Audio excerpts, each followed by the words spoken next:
कोण आहे? एक आकाश, दुसरा, तिसरा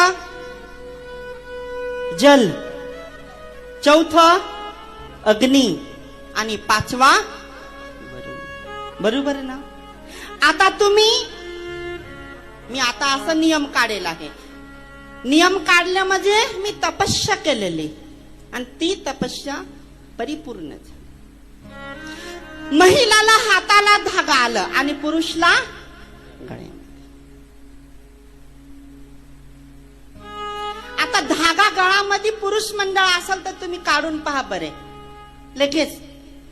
मला नको पाहू, गळ्यात पहा ना, हात टाकून पहा किती कलर आहे, पहा किती.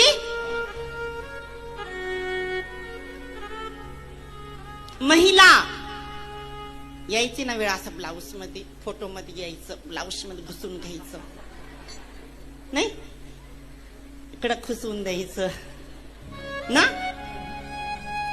पण शास्त्र, पुराण आणि ग्रंथ काय सांगतात ते ऐका. जे धागाची तुलना करते ना, ते धागा एकामध्ये एक वळून आणि तुमचं शरीर ढांकून रक्षक करतात.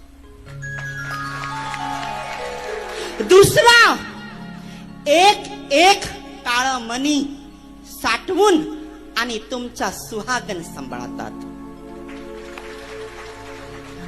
तिसरा एक एक काळा धागा वापरा का लाल धागा वापरा, भावाचे कंबरला विटळून राहत, भावाची सांभाळ करतात. एक एक धागा तुम्ही सोन्याची घ्या, चांदीची घ्या, पण पवित्र एक राखी संबंध जळवून ठेवते की बहीण भावाचा नाता आहे. बरोबर ना? मग भगवान पर्यंत तुम्ही कितीही मोठी माळ घाला, एक एक धागा, एक एक मणी तरंगून ठेव. तुळशीची घाला, रुद्राक्ष, बरोबर ना?